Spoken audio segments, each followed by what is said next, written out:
Tonight, police are searching for the killer of a 14-year-old Rochester boy. He was shot to death heading to a corner store to get dinner for his family. They didn't know what happened.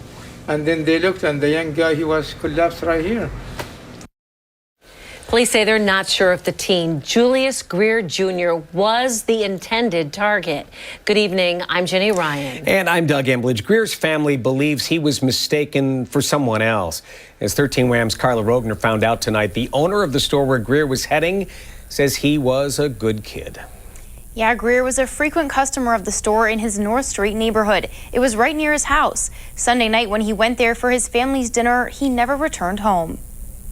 Julius Greer Jr. is remembered as a quiet and well-mannered customer at Gold More Mini Mart on North Street. He come to the store all the time. I don't think he was a troublemaker or anything like that, the way I used to see him here. Sunday night, police say Greer came to the shop across the street from his house to get noodles for dinner. Instead, shop owner Al-Hiyari says the teen stumbled into the store with a gunshot wound to his back. My friends, they were having like dinner here, and then they heard some shots, like 3 or 4 shots on the outside, and just the young guy came to the store, and he was, I think, hit, and he just collapsed right over here. Violence near his store has become a growing concern for Al-Hiyari. It's the reason he's been closing his shop 3 hours earlier at 8 p.m. I could never expected this in my life. That's why I said I was trying to reduce my hours just in case things like this happen. And look what happened, how lucky I am. The first homicide in the city in my store, and that's terrible. Let me be clear. A 14-year-old child was shot and killed, not at night, but during the day. Rochester Mayor Malik Evans vowed to address the city's violence if elected. Julius Greer Jr.'s death was the first thing he faced. This mother, who I just talked to on my first day in office, deserves justice for her baby. And that's what he was, a baby. Mayor Evans says he believes someone out there has information about the shooting, and he's imploring them to come forward. Police are asking anyone with information to call Crime Stoppers 423-9300. Is the winter surge experts had predicted. But as Jane Chaco reports tonight, despite that, the governor wants to keep the schools open. Jane?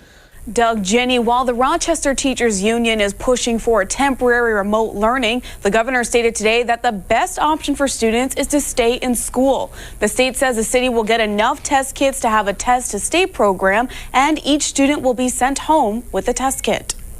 During her COVID briefing Monday, Governor Kathy Hochul acknowledged the death of an RCSD student who passed away from COVID Friday night. I know Derek Watson was one of our young students here, and I can't imagine what his family's going through right now. You think your 17-year-old is going to live forever and certainly outlive the parents. And I'm just so sad for this community on having to deal with that passing. This as RCSD staff expressed concern that schools are at risk as COVID cases rise across Monroe County. Hochul standing her ground, saying we can't go back to remote learning. The teachers did the best they could. The parents did the best they could, but we asked too much to try and manage children learning remotely and the disparities among communities across the state. The governor says more rapid test kits are coming to Rochester schools, which will allow the district to establish a test-to-stay program. My view is that every child should be back in school unless they're testing positive. And the reason we know that this is safe is that it is not being spread in schools. It's more likely that they're getting it because of hanging out with their relatives and their friends and the neighborhood. Governor Hochul also expressed concern about hospital capacity across the state. 13% of acute care beds are available in Monroe County hospitals right now. If capacity dips below 10%, the state pauses elective surgeries. In 1 month, 80 National Guard members will have completed EMT training and will be deployed to alleviate the staffing crunch at hospitals around New York. And we fully anticipate, on top of the surge that's already been ongoing, that there's going to be another wave that's occurring as a result of these holidays. There are currently 26 National Guard members working at Monroe Community Hospitals. And coming up new at 5:30, the data the governor wants from hospitals to paint a more clear picture of infection. While many students did go back to school today, one Rochester charter school remained closed because of COVID. As Chase Howell reports tonight, the school's principal said they had no choice. I mean, they didn't, Don. Young Women's College Prep had to go remote this week after 6 staff members came down with COVID.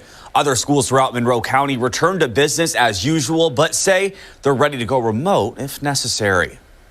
The doors at Young Women's College Prep will remain closed this week after 6 teachers tested positive for COVID-19. We reach a certain threshold, we just can't keep the quality of what we're trying to do here and even coverage. Principal of YWCP says a major shortage of substitutes is compounding the problem. We have subs for our subs. School districts like Fairport and Rush Henrietta saw attendance rates in the upper 80s, slightly lower than its averages in the mid-90s. Spencerport School District Superintendent Kristen Swan says attendance Monday was normal, but if the school needed to go remote, the district is more than ready. I think with Omicron, we're really going to have to see what the next few days and few weeks bring us. We're ready to pivot if we need to, but again, we're trying to be really proactive. Swan says the district also received 3,500 to 3,600 COVID-19 test kits today, and starting tomorrow, students will be able to take theirs home. As for the success of the test kits, Swan is extremely impressed. Our community has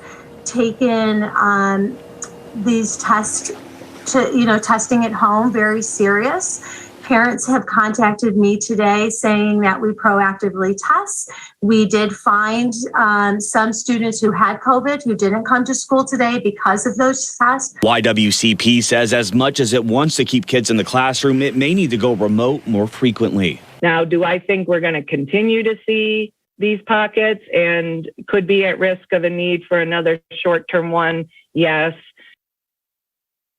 I did reach out to the Rochester City School District, to see its attendance, but was told numbers weren't available.